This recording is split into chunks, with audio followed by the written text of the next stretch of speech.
Ya, ya. Masalah keimanan. Tanya apa ngeluh? Kalau tanya boleh ya gimana? Masalah keimanan tentang qada dan qadar. Oh ya. Kalau qada dan qadar itu kita sudah ditentukan oleh Allah, kenapa masih dimintai pertanggungjawaban nanti di akhirat? Oh ya. Betul, betul. Ya seperti mukadimah saya tadi ya. Jadi ngaji itu harus kafah. Kafah itu artinya komplit. Jadi Nabi dalam banyak hal yang momennya tepat ya menganalisis dengan qada qadar, tapi dalam banyak hal juga melarang orang membicarakan qada qadar. Jadi misalnya gini, kamu kadung ditakdir pernah punya dosa dan kamu ingin tobat, maka dosa yang masa lalu anggap saja qada qadar, terus keinginan tobat itu anggap aturan syariat. Jangan lalu setelah qada qadar kamu tidak berkeinginan tobat. Ini penting saya utarakan karena Nabi itu ngendikan pasti dua kali. Saya jamin di setiap konteks sosial Nabi pasti ngendikan dua kali. Dua kali itu dua solusi. Nabi pernah ngendikan idza dzikiral qadar fa'amsiku wa idza dzikra ashabi fa'amsiku. Jika umatku telah menjustifikasi qada dan qadar fa'amsiku, kamu jangan ikut-ikut. Karena nanti akan yang zina enggak apa-apa, saya sudah qada qadar, yang maling ya enggak apa-apa karena sudah qada. Wah bahaya, bisa hancur syariat kalau seperti itu. Tapi ada banyak hal yang Nabi mengisnadkan itu ke qada qadar. Kayak cerita Nabi Musa dan Nabi Adam. Ada kan di hadis Sahih itu jelas. Ini dengerin, ini betul di hadis Sahih. Nabi Musa itu saking Israelnya, memang beliau orang apa? Pertama, semua Nabi kan pasti ngalami diangkat ke alam roh. Nabi loh ya, tidak sampean, Nabi. Sampean tidak usah ambisi begitu, Nabi ini. Ketika beliau diangkat di alam roh itu ketemu Nabi Adam. Padahal Nabi Adam kan Abul Bashar, tokoh utama ada.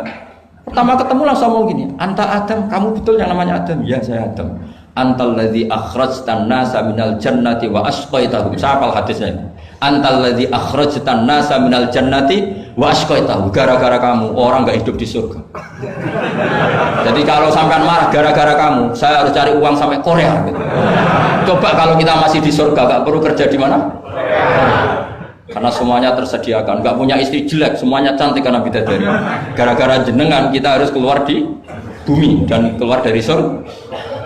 Nabi Adam itu karena orang sepuh ya, beliau santai saja. Anta Musa, kamu betul Musa? Ya, saya Musa. Anta kalimu, ya saya kalimu. Anta Sofio, ya saya. Nabi Adam masih muji-muji rilek. Ini pentingnya orang bijak. Jadi kalau sama nanti ngelawan saya tetap bijak insya Allah. Tapi sampean bisa neraka, ngelawan kiai itu dosa. Dosa sekali, bukan dosa biasa, sangat dosa. Nabi Musa, Nabi Adam masih anta sofi wa anta kalimu. Bukankah kamu melihat di Taurat bahwa saya akan dosa dan akan dosa saya sudah ditulis 40 tahun sebelum saya dosa? Iya ya Musa. Iya ya Nabi Adam, ya betul gitu. Berarti kamu mengkritik saya atalumunani fi amrin qad qadahu. Kamu mengkritik saya, menyalahkan saya dengan sesuatu yang sudah diqada-qadar oleh Allah sebelum saya lakukan. Jadi sudah ditulis sama Allah 40 tahun sebelum saya salah sudah ditulis skenario-nya. Nanti Adam akan salah terus keluar dari surga. Memang dari awal Allah skenario-nya seperti itu. Itu ibarat istri kamu sudah tahu. Ini kalau miskin setia, kalau sudah kaya nanti pola. Itu sudah tahu. Tapi anehnya istri kamu ketika nyata pola kok tidak siap. Padahal sebetulnya sudah tahu gitu ya kan. Makanya saya kalau ngaji di mana-mana bilang kelirunya orang Indonesia itu satu. Kalau ilmunya terbukti itu tersiksa, itu kelirunya orang ini. Semua cowok tahu enggak? Semua lelaki tahu enggak? Kalau enggak pernah nafakoi diomelin, tahu enggak? Tahu. Tapi ketika itu nyata enggak siap. Harusnya ketika nyata diomelin, alhamdulillah ilmu saya benar termulia. Tapi istri kamu juga gitu. Biasanya wong lanang duwe akeh pola. Terus dengar sampean mulai cinta orang lain. Harusnya kan alhamdulillah ilmu saya benar kan. Artinya gini, manusia saja bisa memprediksi. Kan nggak mungkin kita nyifati Allah nggak tahu Nabi Adam salah sebelum nyata-nyata salah. Tentu itu tidak mungkin. Nah maknanya qada qadar kira-kira gitu. Allah itu tahu apa yang akan terjadi. Tapi tetap saja ini nggak boleh dipakai justifikasi untuk maksiat. Makanya jelas aturan Quran, saya mohon kamu nggak boleh salah. Ini nanti saya baca, saya hafal tapi ini biar tamu ayatnya. Itu ayatnya kan ma asaba musibatin fil ardi wala fi anfusikum illa fi kitabim min qabli an nabraha inna dzalika 'ala Allahi yasir likai la ta'sau ala ma fatakum wala tafrahu bima atakum. Jadi apa yang mengenai kamu di bumi maupun ada pada diri kamu, anggap saja itu, yakini saja sebagai qada qadar, supaya kamu tidak putus asa apa yang sudah terlewatkan dan tidak bangga dengan apa yang kamu sudah. Misalnya saya ini kan termasuk kiai keren misalnya itu saya tidak pernah bangga karena memang ditulis kalau suatu saat Gus Bahat itu keren, jadi bangganya di mana kan sesuai skena. Jadi untuk menghilangkan ujub bangga itu dengan cara iman sama qada qadar. Terus likaila ta'sau ala fatakum, kamu tidak perlu putus asa dengan apa yang sudah kelewat. Misalnya masa lalu kamu ya tadi diusir istri, suami, macam-macam lah, utangnya banyak, wes sudah bangkit saja, itu sudah takdir.